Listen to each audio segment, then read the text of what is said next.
scoliosis friends, my name is Claudia. I'm a scoliosis coach and I'm going to take you through the best and the worst sleeping positions today for any scoliosis curve and for fusion as well. If you are new here, I just want to remind you to please like and subscribe to my channel. It really helps to spread the awareness for scoliosis and the positive vibes of which I try to bring to something that perhaps is not ideal. I'd also like to remind you that I do have a membership site where you do have scoliosis corrective exercises for different curve types, including right thoracic, left lumbar, left thoracic, right lumbar, and C curves, and fusion as well. Fusion can still benefit from corrective exercises. There's also tons of workouts in there with weights and bands, plus yoga. So really anything that you're looking for can be found within my membership, so check that out. Let's work together to get your spine feeling as good as possible. I'll link it down below. So when it comes to sleeping, one thing that is really important is understanding your convex and your concave sides. So if I bring up my x-ray here of my beautiful curvy spine, we can see that this side here is convex and this side here is concave, because the ribs here are very compressed. You can really see that very well with this x-ray compared to the ribs over here that are very opened up. That's a very basic way to describe it. But concave is the flatter side of your spine and convex is the roundy bit. So convex means that it's rounding outwards and concave means that it's rounding inwards. That's very important to understand, and you'll need to know where your concave and convex areas are for your scoliosis type, and every scoliosis type is different, and there's probably multiple convex and concave sides. It's very rare that we just have one, but anything is possible with scoliosis. And why is that important when it comes to sleeping? Because if I'm laying on my side like this, can you see how my curve would be sinking down towards the ground? And imagine spending 8 hours like that. That's just going to cause this curve to progress more, especially when you're doing it every single night for your entire life. And this is the convex side here. So the last thing I want to be doing is sleeping on this major convex side. I do have an S curve here and I do have another convex and concave, but that curve is smaller, so I don't worry about that one as much. I focus more on this major one here. So what I want to do is sleep on my left side. So you can see here the x-ray, the curve is going up, but gravity is your friend in this case, because when you're asleep it's just going to gently pull the curve down a little bit. Again, I'll give you demonstrations of this, but ideally we want to get this curve as aligned as possible with your neck whilst you're sleeping, and this is concave. So we want to be sleeping on the biggest concave side of your scoliosis curve. So if you have multiple scoliosis curves, what curve is the bigger one? You want to sleep on that concave side. So that is the basics of scoliosis when it comes to sleeping positions. If you have a fusion, this isn't going to be as relevant to you because your fusion is going to be holding your curve in place anyway.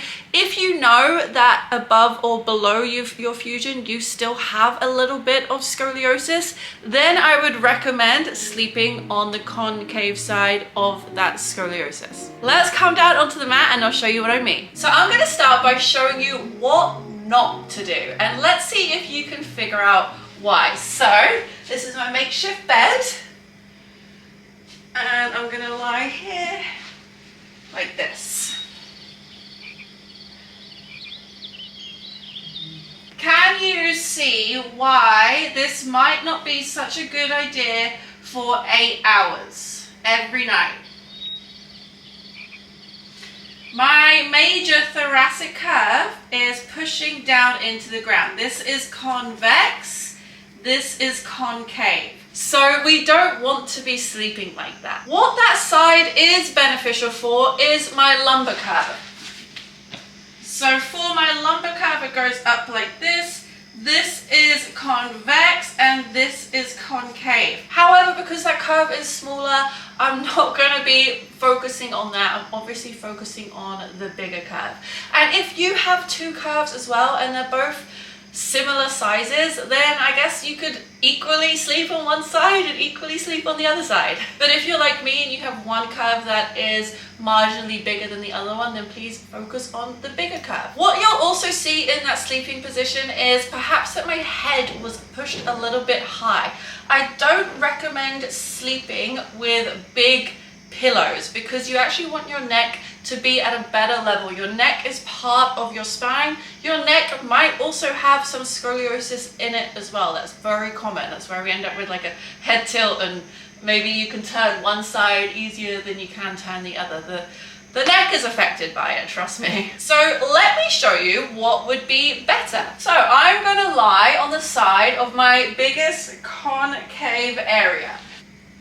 And now this curve that usually goes up is in a much better position as gravity is pulling that curve down. Yeah! What I also do in this position, see how my neck is better aligned? I also use a pillow in between my legs.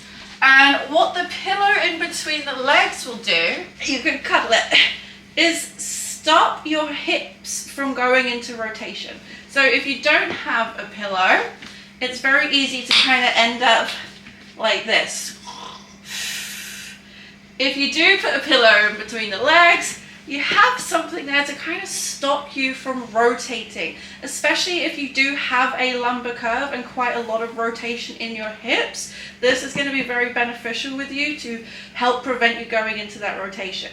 I do sometimes have another pillow or hug a really big pillow, because same goes for the shoulder. If you have a pillow here that you're hugging, it's going to stop you from doing this. Again, going into rotation, which is a huge part of what your scoliosis wants to do. It wants you to go into rotation because it's more comfortable that way. But unfortunately, it's going to push you more into your scoliosis, which can progress the curve. So think about sleeping on the biggest concave side. Think about what your pillow is doing. If it's really puffy or you're sleeping on 3 pillows, reconsider that, because you want your neck to be in line with the rest of your body. You don't want your neck to be pushed up by the pillows like this, you know? This is not good. So we've discussed lying on your side when it comes to sleeping with scoliosis, but of course there are other positions that we can sleep in. So I'm going to show you what is good and what is not so good. So let's start with not so good. And that, unfortunately, is sleeping on your front. And I know it sucks, because sleeping on my front is like my most favorite, most comfortable position. But 2 things. It's going to put your neck into an awkward, twisted position, which is not going to be good, especially if you have a thoracic or cervical, aka neck scoliosis, which is very common. Also, it's going to push your rib cage into extension. So when you lie on your front, it's like you're going into a back bend. You're kind of doing this position, and that is not good for your scoliosis, because it can actually push you more into your scoliosis curve. It's also going to promote a rib flare through the ribs, especially if you're in that position for 8 hours, which is going to put you into lots of lordosis here, and it's just going to cause back issues later on in life. So there's lots of reasons not to do it, and I'll just show you what I mean. So when you're in bed, oh my god, it's so comfortable. And you're lying in this position. So my neck is twisted, and this way is way easier for my neck to be. I'm in my scoliosis here. If I twist the other way, I'm twisting out of my scoliosis, but it's so uncomfortable. It's just like, I don't want to be in that position. Also, my ribs pushing down. Got that big lordosis happening here. So it's like, even though it's comfortable, it's not ideal. So that's one thing to avoid, or I don't know, sometimes I'll treat myself to 5 or 10 minutes front lying. I try not to fall asleep in that position. But let's talk about lying on your back, which is much more suitable.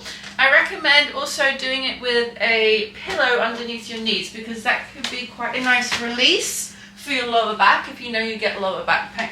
So you can sleep on your back pillow underneath your knees, and just lying in this position. So this is actually much better for your scoliosis. Well, it's just neutral, you know, it's just safe and neutral. But obviously we wriggle around a lot in our sleep, so don't try and, you know, bother your sleep by trying to hold a specific position. I recommend just focusing on getting good quality 8 hours of sleep and not stressing out about any of this too much. Like, have a conscious awareness of what you're doing, but please don't stress yourself out about it. Just focus on good quality sleep. And I do get people ask me, can you use props to sleep with your scoliosis? And well, the answer is, of course you can. I could take these props if I wanted to sleep on this side. So this is my major convex side, the side that I don't want to sleep in because it pushes my curve down towards the ground. But I could put some little props underneath there and sleep like this. I could put this pillow here, and I could take this other pillow and then like have this set up, which is great because now I've stopped my shoulder rotating, I've stopped my hips rotating, and I have this prop kind of pushing my curve up instead of letting it sink down into the ground. So yes, you can do this. However, the issue that I have with this is that well, if you're anything like me, you're not going to stay still for 8 hours of the night. And you're going to wriggle around, and you're going to end up kind of lying on your props, and your props could end up in a position that perhaps isn't so good for your scoliosis and is maybe pushing you more into your curve because you're not really conscious of what you're doing when you're in your sleep. So I would just be aware of that if you are going to sleep with props. The answer is yes, you can, definitely, but just, you know, maybe you don't wriggle around in your sleep like I do, and you do hold one position. If that is you, then sleep with your props, because it's basically like 8 hours of a scoliosis corrective exercise, which would be pretty gangster if we just stay still the whole time. So that is going to be it for sleeping positions with scoliosis. If you have any questions, please pop them down in the comments below. I'm here for you. I understand it sucks, but I recommend really educating yourself on scoliosis, understanding your curve specifically, what side is convex, what side is concave. And if you do need help with that, just a reminder to check the link below for my membership site that does have this scoliosis education in it, along with exercises to help stop progression, reduce pain, and even reduce the curve in some cases if you are consistent enough. So that is going to be all for me, my beautiful scoliosis family. I will see you in the next video. Enjoy the rest of your day, and goodbye.